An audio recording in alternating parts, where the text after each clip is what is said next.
When you're contemplating divorce, the biggest question you're asking yourself is, should I stay? Should I go? And that in itself is enough of a conundrum to drive most people into fits and anxiety and nerves. And one of the things that we fail to recognize when we're looking at our life, when we're looking at our relationship and deciding what's best for us, is what does success look like to you if you stay or if you leave? Because if you don't know what success looks like for you if you stay, how do you measure should you stay? Is this what I wanted? If you don't know what success should look like for you when you leave, what are you going to do when you get there? So let me give you an example. I spent 5 years going to horse riding clinics every year for 5 years from one of the world-renowned horse whisperers so I could learn to ride. And there I was preparing for my 5th out of 5 sessions, and I was going to get the belt buckle and the whole 9 yards. And I was more nervous than I'd ever been. Why? Because I had no idea what I was going to do with everything I had learned. And that's just like it felt when I had filed for divorce, went through the hell, and finally got my divorce. And there I was with no clue what to do next or what I even wanted to do because I hadn't taken the time to think about what success looked like for me. Elizabeth, have you ever been in that spot? I certainly have. And I have to say, so listeners, you have to stay to the end because we want to find out what she did with that belt buckle. And also, we've got a special for you, but you have to stay to the end so you can hear what the special is. So stick with us. I mean, I can come up with countless examples through my life of times where I was on a mission to accomplish something, whether that was going through the divorce. I started a company. Um, I transitioned from my company into some speaking and teaching, and I wrote a book. And you go through these different phases of life, and you are like, go, go, go, go, go, go, go. And then you get there and you're like, oh. And sometimes it's like, oh, this doesn't look like what I expected. This isn't what I expected. Or it is what you expected, but then you're like, now what am I supposed to do? I think kids go through this when they get out of college. Married couples do this once they have the big wedding and they move in together. We go through this in a divorcing situation or the making up the mind, the figuring it out. Do we go get counseling or we're in counseling and this is working, but this still isn't working? And can we get there? So defining those success things are key. What is the end result that you want to achieve? And not only that, but then what does it look like if you have that result? And I think maybe that's even the bigger question is once you have the result, does it feel, does it look, does it appear, does it even work with your life the way you want it to work out? Think of it this way. Should I stay? Should I leave? The number one thing that would make us stay is what? We can have a loving and supportive relationship with our spouse again. Whatever's happened, things have gotten out of kilter. We're not communicating. I'm not happy. He's not happy. I'll stay if we can figure out how to come up with a loving and supportive relationship. Okay. We got the first tiny little tidbit solved, but if you don't dig deeper to understand what does a loving and supportive relationship look like to you, what is important to you in here, what will make you feel like this is the relationship I want? Because loving and supportive, well, heck, that could be describing my relationship with my dog. I'm loving and supportive. Okay. It could mean, how I take care of my mother. I'm loving and supportive. But I can tell you the worst thing I want to hear from my husband is when he calls me mom because I'm being too motherly. So what does it mean to you? What does it feel like? What does it smell like? What does it look like when you get up in the morning? What do your days look like? How do you work together for the foreseeable future? What changes? So if you don't do the work to sit down and peel apart the layers of the onion, get beyond the obvious. I'll stay if I can have a loving and supportive relationship. Well, how can you ask for a loving, supportive relationship from someone else if you can't tell them what that means? If you can't describe for them how you would behave and how they would behave. And if you can't describe for them those things, you don't know the answer. So you don't know what it's going to look like and what it's going to feel like when it happens. So that is where being willing to scratch beneath the surface and figure out, what does that success look like? And then when you know what your success looks like, if you were to stay, what would your relationship look like? So now if you decide, nope, I'm not going to stay, I want to get divorced, where's the payoff to you when you get divorced? Because everybody, or as women, my clients particularly, we get focused on that piece of paper. That becomes our goal. That piece of paper becomes our goal. Well, guess what? That divorce certificate is worth about as much as your marriage certificate is after your marriage starts falling apart. It's a piece of paper that tells you a legal status. It doesn't tell you how to live. It doesn't tell you how to be happy. And it doesn't take the pain away. It just is a piece of paper that says you're not married anymore. Just like that first piece of paper told you were married, and how many people act married once they are, and how many don't, which is why a lot of you are on this call. But it's a matter of knowing what success looks like, so you'll know where to go and what to do and how to get there. I see situations where people are, they're certainly moving down a path because they believe that it is the end all be all solution to their situation.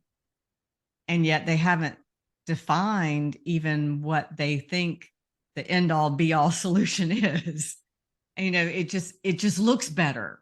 So surely that's the answer. And you do have to dig deeper to figure out, what does it really take? Whether you stay, whether you go, what does it take? And be able to articulate that, and be prepared too, that when you articulate that, for the spouse to come back and say, well, I don't quite understand, because maybe it's, I do this, and this already, but it's not. So you're going to have to be able to give a lot of supporting information, because men and women process information differently. We handle our language differently. So, and I don't know why this just popped in my head, but I remember my boyfriend saying something to me about, like, if you ever answer me with, I'm fine, he goes, I'm going to know right away that you're not fine, but don't come back to me later and want to talk about it, because you lost your chance. But, we do have to be careful with our language. We can't say we're fine when we're not. We have to be able to tell them, if we're trying to stay, like, here are the things that I need, and here's what you can do that satisfy that need. Because men don't know, they just don't talk in the same language. And the thing is, for us as women, that we need to know that growth is uncomfortable. Growth is uncomfortable. And when we're in a relationship and something isn't working and we need to do something to fix it, it means confrontation. It means saying the hard things. It means saying things that might not be received well. It's hard. And on the other flip side of it, if you say nothing, your situation that you're in is only going to get worse. It's not going to get more fulfilling and satisfying. because all you're doing is accommodating to avoid the pain or to avoid the confrontation or to avoid, being uncomfortable. So what is your end goal? If it is that loving and supportive relationship, the ownership is on us as women to speak up for who we are, what we need, and what we want. And then it's up to the person that we're with to decide if that works for them. They're either going to come with us on our journey, or they're going to let us know that they're ready to depart that journey. And then you can make your decisions. But growth is not comfortable, but the payoff and the rewards are well worth it. That's very true. And I know for me, whenever I've gone through a situation where perhaps I was a little bit fuzzy in my mind about, I didn't have clear, concrete answers, couldn't tell somebody exactly what I wanted it to look like. What I would do, and I still do to this day in lots of different situations, but I do what people used to call the T graph. So you draw the line across the top and the line down the middle. It looks like a capital T. And on one side, put all the things that are important to you, all the things that you want, whether it's you already have it and you want to make sure you keep it, or you don't have it and you want to get hold of it. You want to add that to your relationship, that value. And then on the other side, on the right-hand column, you put all the things that you don't want anymore. If he leaves socks on the floor, I don't want you to leave your socks on the floor. That's like a big deal for me. But put all the things that you won't accept or that you don't want, that need changes. And then you can see it more clearly when you have, one on one side and one on the other. And it may sound real nitpicky, but try to get into some detail because that helps you see as well. And whether you go through that exercise with a spouse or you do it after the spouse and you're, maybe you're 2 years beyond your divorce and you're thinking about dating or something, make sure like what you're good with and what you're not good with and separate it out like that. I think the writing exercise for me has always been helpful. Oh, that's a great one, Elizabeth. And that's one of the places to start. I've got an exercise I do with my clients and in my group called Build a Man Project. And it's not about what he looks like, but it's about what he acts like and how he makes you feel. And we go through lists and everybody shares ideas. And, it's about going through life and looking at the men that you do respect and the men that you can see and they have some great qualities. What are those qualities? Write them down. Find a place to save them. And then eventually take all those qualities and put them together. And look at what are the qualities in a man that you would want in your life, that you need in your life to be happy. And it's amazing how that man will materialize because there are good men out there and there is many good men out there looking for good women as there are good women waiting for good men to find them. The problem is you have to know who you're waiting for to find you, and they have to know who they're looking for and that you fit that mold. So it's about getting out there in your life and being happy and doing the things that you love. And as Elizabeth said before we got on this call, you have to leave your house and go do something and get out. That means also that also means get out of the yoga pants, get out of the athleisure wear, put on some makeup, and leave your house. Yes. And this is not a chore and it's not a job. Do something you enjoy. Go out, enjoy, have fun. And I promise you, if there are good men around, they're going to see the smile, they're going to see the happiness, they're going to see the authenticity. And that's when they're either going to walk up and introduce themselves, or a friend is going to say, hey, I know somebody great that I need to introduce you to. You just got to get out there and start living your life. So with that, I think I'll tell them about the big giveaway here at the end? Sounds good to me. First of all, what did I do with that buckle? Well, I earned it in 2015. It is 2023. I'm still wearing it. Jeff looked at me the other day and said, all the little diamonds have fallen off. Because, yeah, I wear it riding my horses. And I still have horses. I'm now in the process of culling down to the last two that we're going to keep that we bred since I took all these horsemanship clinics. I got into horse breeding and raising horses on my own, and absolutely love the process of teaching them and training them and working with them.